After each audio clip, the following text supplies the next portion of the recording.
Today I want to do something a little bit different. Fall is on us, starting to get cold out, though you wouldn't know it living in Maryland where it's been 90 degrees all week. We're getting there, and October is right around the corner, and that comes with my favorite holiday. That's a lie, not my favorite holiday, but holiday I really enjoy, and that's Oktoberfest.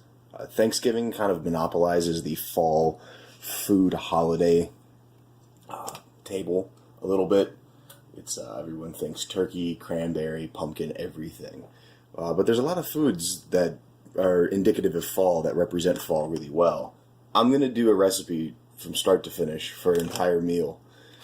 It's not an established recipe. I'm going to be making this up as I go. What I want to make today is going to be a German-style roasted pork shoulder with braised red cabbage and pan potatoes. I started last night. This is a 6-pound bone-in pork shoulder with a really, really simple brine. It's just sugar, water, salt. Sugar, water, purple. It's the simplest brine I've ever made. And the idea is I just want to give it a little bit of seasoning and prevent it from drying out. So first step I'm going to do is take this out of the bag and just let it drain a little bit. So part of what I want to do with this pork is I want to do a wet rub on it.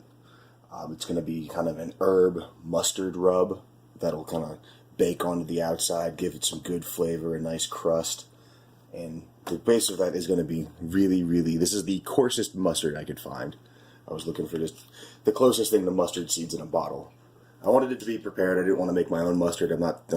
That's not quite as far as I wanted to go today. So, and also important, no horseradishes. This isn't deli mustard. A lot of deli mustard looks like this too, but deli mustard has horseradish in it, and that is not what I wanted. Hey, oven's preheated and interrupting my shit. So let's go ahead and just, probably about half this little container. That's probably about a cup of mustard. Next will be some fresh herbs. I got fresh rosemary and fresh thyme. If you've never really used fresh rosemary, it's really simple. You want to take separate it into individual stalks, and then just kind of pull a stalk through your fingers, and then all the leaves will strip off. Here the stem's really tender, so you don't have to worry. Like, this is woody, it's like eating a tree.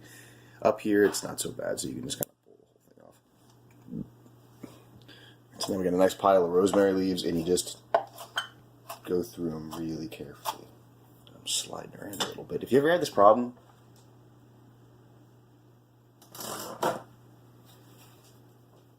paper towel, wet paper towel, get it wet, squeeze it dry so it's damp, and then just place that under the cutting board, and now it don't move. It's maybe 2 tablespoons, quarter of a cup, right in with the cup of mustard. Oh, and actually, this is going to seem really strange with no context, but it'll make sense later, I promise. These are golden raisins, so about a cup of raisins in a little bowl, and then these are gherkins. Delicious little sweet pickles. What I want to do is I want to use the juice from the pickles to reconstitute the raisins. That is, they will absorb the juice and be a lot less dry. These are also really good snacks too. So next, I'm not even going to bother to clean the board. It's okay. Some fresh thyme. Now, I really like fresh thyme. It's delicious. It's also really annoying. It's pretty much the exact same as getting the leaves off of rosemary, except it's many times smaller. So the same thing, you kind of grab it from the tip, and just kind of work your way down. This main stem, again, it's like eating a tree. The little stems in here aren't nearly as bad. These can get chopped up and they're just fine. Alright, so after about 5 minutes of picking, it's a very time-consuming task to pick fresh thyme. I think it doesn't get used nearly as much as it should, because it is really, really, it's got really good flavor, and it doesn't taste anything like the dried version. They both taste good, but fresh thyme is just way better. It's just really time-consuming, and it's kind of a pain in the ass. So this is, again, maybe the same amount of thyme as rosemary. I think maybe about 3 tablespoons. It's a little fluffier than the rosemary, so a little more airspace in there. So now we got our bowl. I'm going to add a little bit of chopped garlic, maybe about a tablespoon. I'm going to use the rest of this for something else, for the cabbage. Fresh ground black pepper in here, added on top of the garlic. Next, we're going to add in some salt. I like sea salt, as always. This is going to be the seasoning for the outside of the pork, so you want a lot of it. Let's go with about a tablespoon.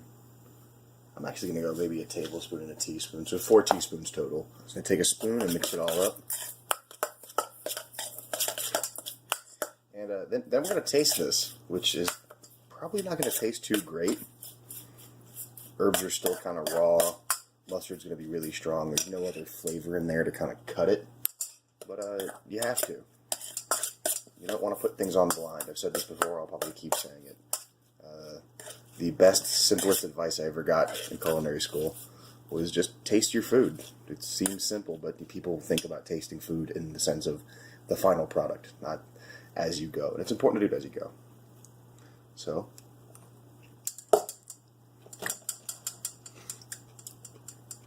really salty, very herby, lots of mustard, very strong. Like, I don't want to eat any more of that. And that's perfect, because it's supposed to be strong. It's going to go on the outside of the pork. So it'll be eaten with all these other flavors, so that it won't be nearly as overpowering.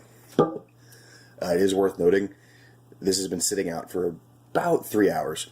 I took it out this morning before I had breakfast. Setting it on the counter for a few hours will reduce your cook time by a lot. So, and the reduction in cook time means you're going to be a lot less likely to burn the outside while trying to get the inside tender. Let's take a handful of this stuff and just kind of rub it in. It's actually not sticking. It's hard to see. Let me see if I can't turn the flashlight on.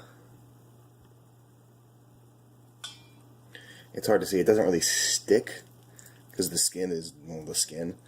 But that's okay. Just get a nice even coating on the outside.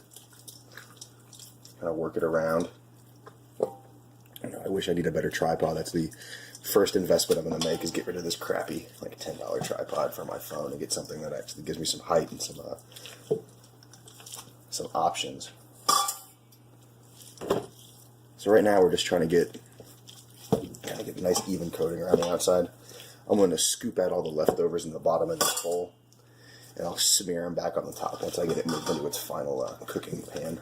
Alright, now we can see I'm going to do this in a cast iron skillet. It's got nice deep sides. It'll hold any grease or liquids that come off of the pork roast.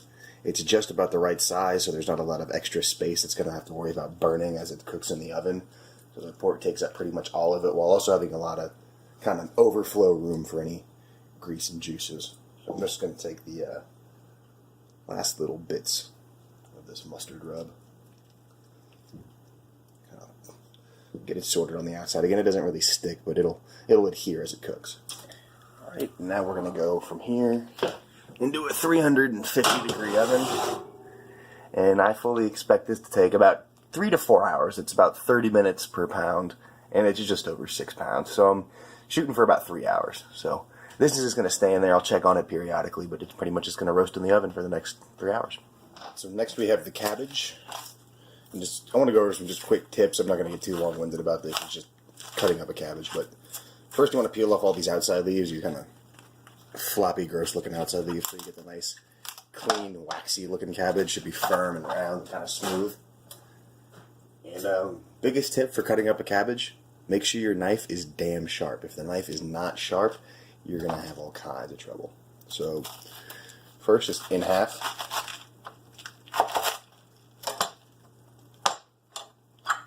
In half again. I like to hold it upright and go straight down the stem. That way you know you cut it, because this is what matters. It's going to be all oblong and weird. The stem's kind of what dictates, where the center mass is. So cut down through the center of the stem, and then at an angle, just cut that stem chunk out. And now all the leaves are nice and free. They can peel them off if you want. I'm just going to slice them. So I'm cutting them fairly thick. Going to cook for a while, so I want them to be big enough to hold up. It's about, I don't know, half an inch. And after you cut it, slice it all the way through. I recommend kind of just breaking it up with your hands, because the leaves are, all the weird wrinkles in the cabbage will kind of hold everything together. Even though there's nothing structurally holding the cabbage together, they'll like to kind of stay together, which makes it harder to saute if you don't break them up. And that is one moderately sized red cabbage sliced into moderately sized pieces. Next thing we're going to need for the cabbage is an onion. About 1 medium onion, julienned, not sliced. That's sliced, little rainbows. that's julienned, little slivers. There's a difference, not a huge difference. It's minutia, it's not that important. But yeah, julienned or sliced.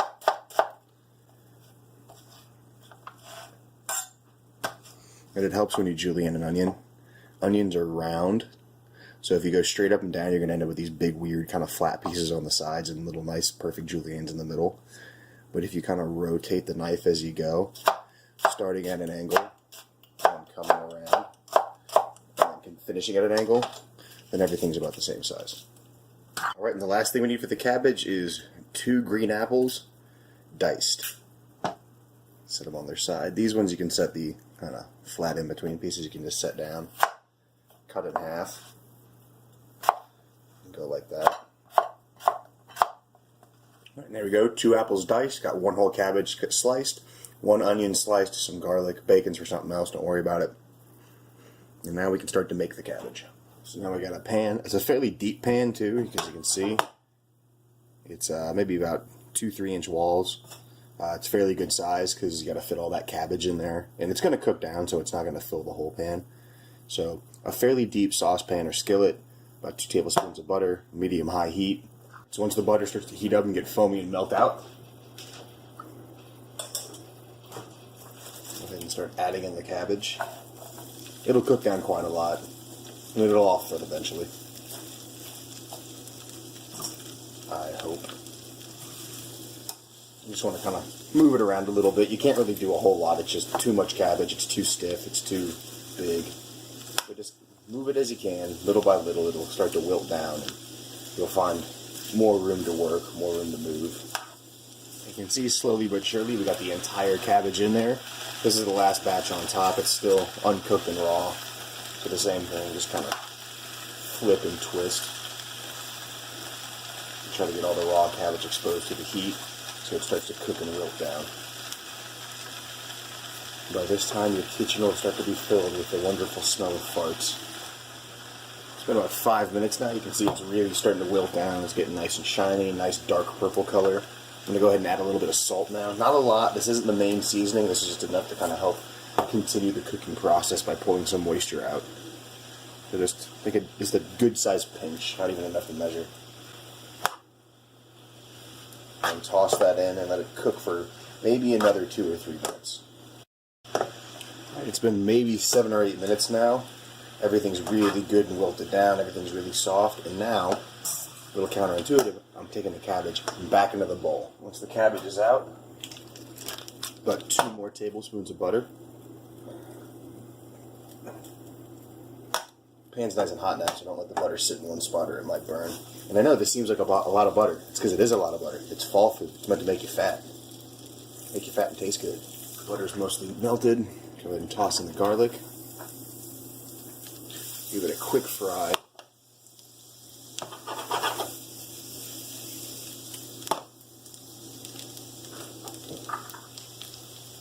Add in your whole julienne onion.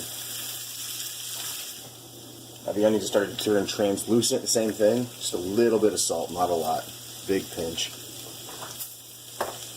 Just enough to pull out some moisture and again help them cook down. Start to brown a little bit. So now you can see the onions are just starting to brown up a little bit. I'm going to go ahead and add in the apples, which have started to turn a little brown themselves. And you can prevent this by putting them in lemon water. I actually prefer to put them in Sprite or 7-Up.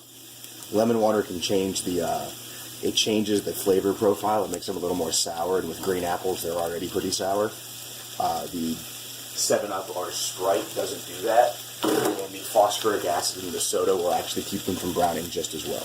And the reason I don't care if the apples are a little bit brown is because by the time everything's said and done, this whole pot's going to be dark purple, pinkish color. Everything in here is going to take on that same hue as the cabbage, so it's not really going to matter.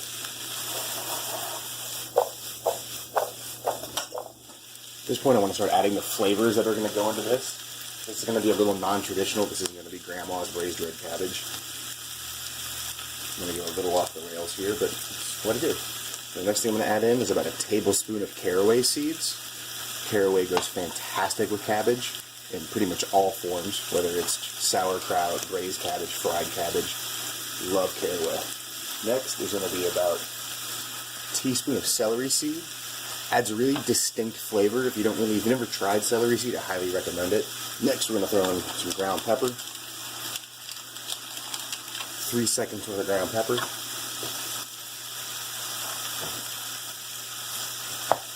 Teaspoon of salt. Seems like a lot, I know. It's supposed to taste good, not be healthy. Again, fall food.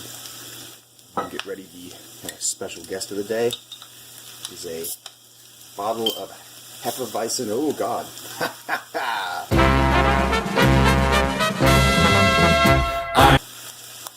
Is a bottle of Hefeweizen Beer. This is Schneider Weiss. I don't know if it's a good brand. I'm not really a beer drinker. I got it from the craft beer store around the corner, so they usually don't carry crappy stuff. But I got Hefeweizen. It's a nice German beer. It's not too hoppy. Hoppy beers tend to not cook well, as the bitterness just gets even more and more bitter as the time goes on, as they keep cooking down. So this is very not hoppy. I think it's a 15 on the International Bitterness Unit scale, which is apparently a thing. Be about a cup. Along with that, we're going to go ahead and add in about 2 tablespoons of red wine vinegar. Go ahead and dump the cabbage back in, and maybe realize you should have used a bigger pot. These things happen. I might have to switch it to a larger pot just because, again, I've never made this before. I'm kind of figuring this out as I go. So once I get in the onions and the apples and everything, it ends up being a little bit more than I expected. And meanwhile, while the cabbage simmers and the pork roasts, we're going to go ahead and take that bacon that's been just off camera all day. Bacon continues to render. Cabbage has been simmering for a little bit now, and I've just kind of been tasting it just to get an idea of where it's at.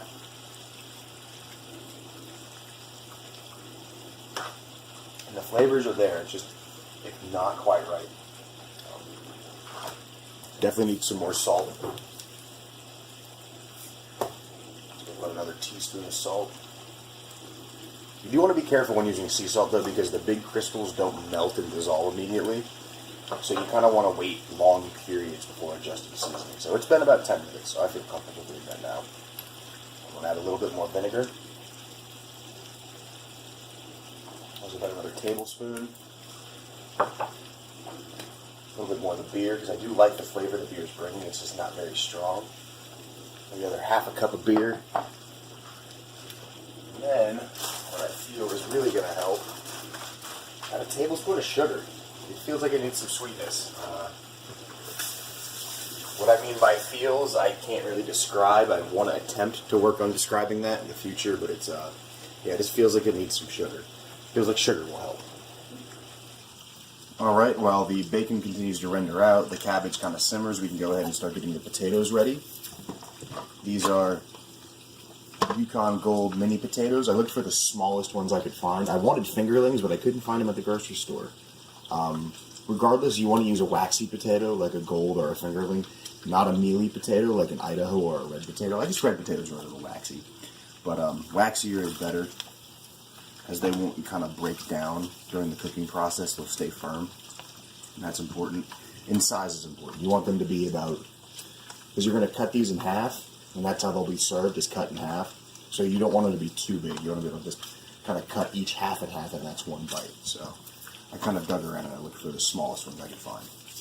So, and the prep on these couldn't be simpler. Just cut them in half, and then lay them on a sheet tray, cut side down.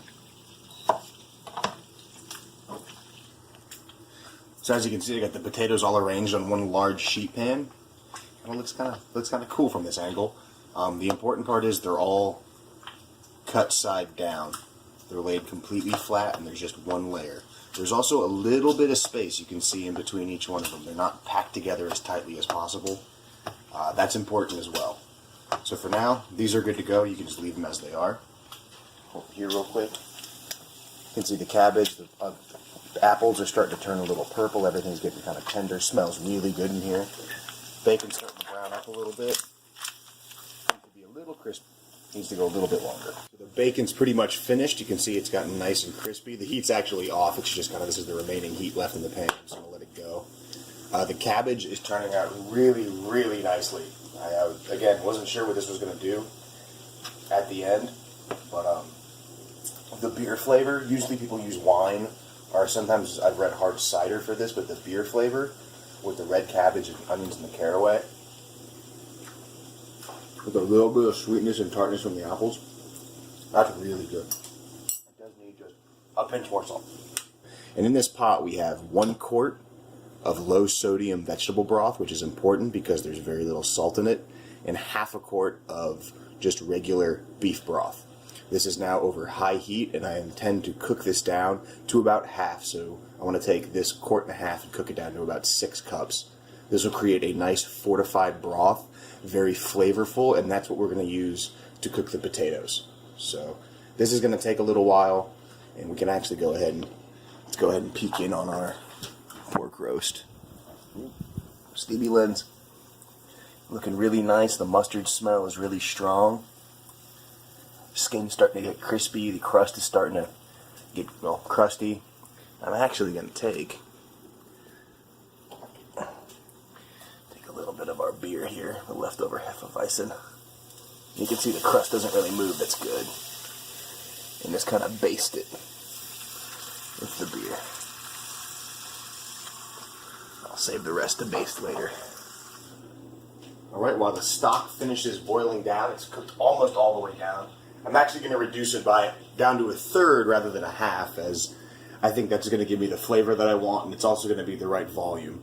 We're going to go ahead and finish off the cabbage with the secret ingredient, which is the Gherkin juice infused golden raisins. I'm going to dump the whole thing in here, gherkin juice and all. Just dump it right on top. Then toss it in. I saved the raisins till afterwards, rather than cooking them all together in the pot, not only so they can absorb some of that good pickle juice, but also so they don't get lost and get stained purple. Whoops. So they don't get stained purple by the cabbage during the cooking process. You can see the raisins in there, and they stand out really well against the purple of the cabbage. So we can see now the stock is cooked down to just between 2 and 3 cups. It's not quite 2 cups, but it was probably not quite 6 quarts, so it'll be alright. And you can see the potatoes. I went ahead and got them ready. I took the same potatoes. I took the chopped crispy bacon. I kind of spread it all around the pan. I picked off some thyme leaves from the leftover thyme. I spread those around the pan. We're going to go ahead and hit it with a nice amount of salt. This again, the coarse sea salt. So just a nice covering all the way around. Not too much, because the bacon's going to provide some salt. And a few good grinds of black pepper.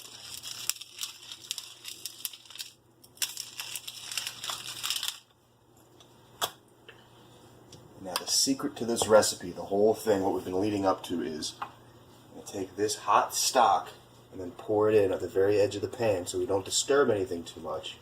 You can just see the potatoes are just submerged, and then what's going to happen is we're going to bake all this in the oven.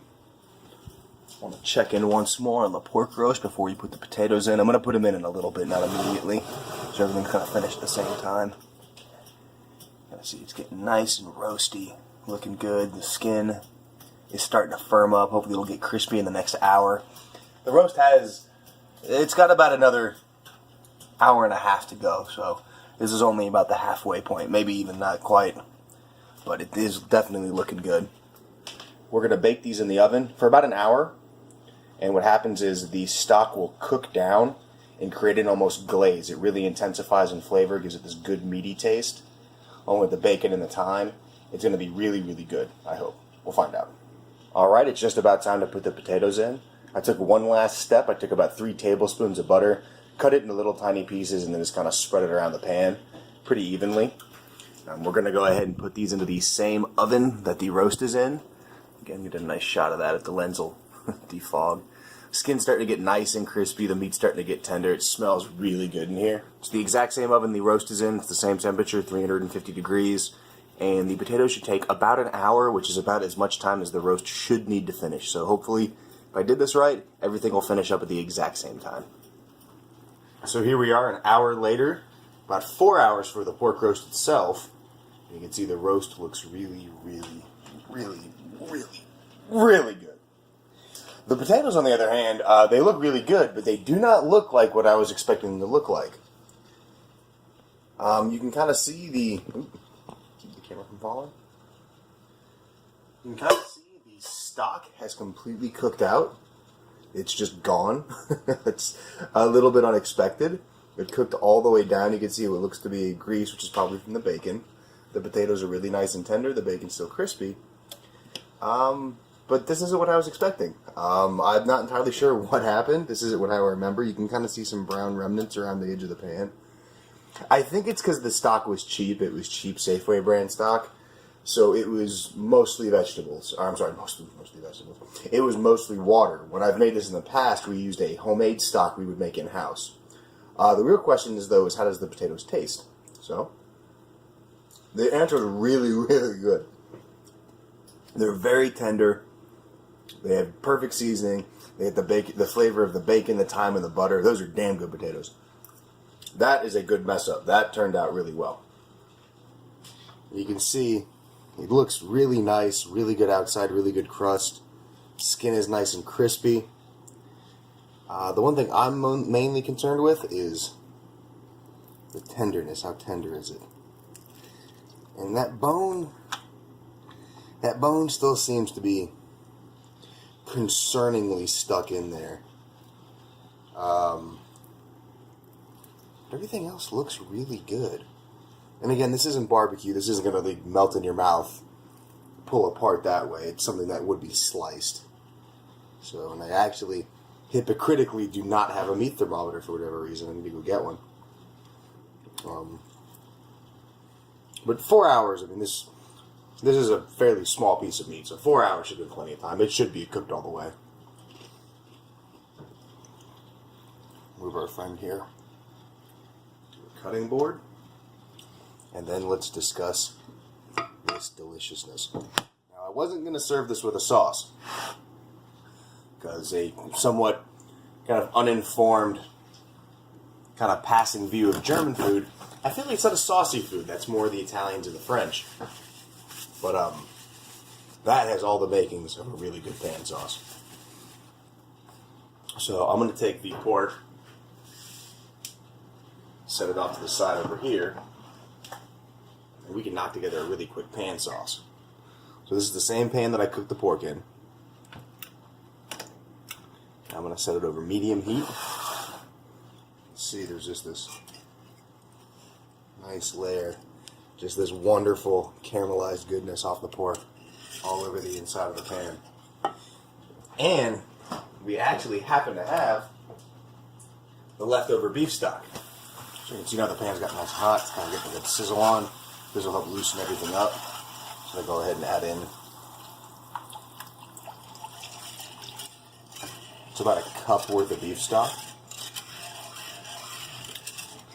And then just kind of, you want to scrape the pan with the whisk. Use the tines. Give it some force. You want to dislodge a lot of the tasty parts. They're probably stuck to the bottom here. I'm actually going to add all the beef stock in. So that's 2 cups. And then we're just going to let this, just let this simmer for a little while. So while that simmers, we can turn our attention to our very nice looking roast here. So you kind of hit the lay of the land here. There's the bone running through the center right here. The least meaty portion is right here to the right of the bone. The best way to go about kind of slicing this and kind of making it presentable and servable is, I'm thinking I'm going to go straight down on either side of the bone, kind of vertically, and just try to free it from the center of the meat. The general problem is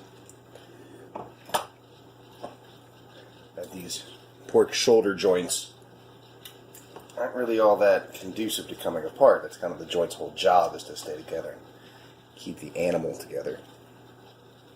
So I wanted to try to get nice pieces off of this, but unfortunately I think I'm just going to have to settle for the fact that probably not going to happen. Now hopefully getting off that one small piece will help free up some wiggle room. So after about 5 minutes worth of labor, and I'm probably going to cut out all the process of cutting around this bone, because It's not that educational because everyone's pork roast is going to be a little bit different. It's not super tender, but it's a roast. Not like, it's not slow cooked. This isn't barbecue. So there's still got a lot of, it's still pretty firm, but when you chew it and eat it, it doesn't melt in your mouth, but there's no toughness at all. Quickly, I want to come over here and look at our sauce. I'm going to go ahead and shut this off. I think I'm going to serve it as kind of an au jus. This is just, again, beef stock and the drippings in the pan. And it's got a really, really, really intense flavor. It's a really nice dark brown color. When you try it, it's just all the flavors that are around that pork magnified by about 10 times. Herby, garlicky, mustardy, salty, peppery, and very meaty. All right, and here we have it, our Oktoberfest plate. We have our braised red cabbage with pickle, I don't even know what to call this, braised red cabbage with pickle reconstituted golden raisins and apples. We have our mustard and herb crusted roasted pork shoulder, and our bacon thyme pan potatoes. Thank you for watching. Please leave any comments, leave any ideas in the comment section below. The recipe itself will be in the description. And as always, thank you for watching.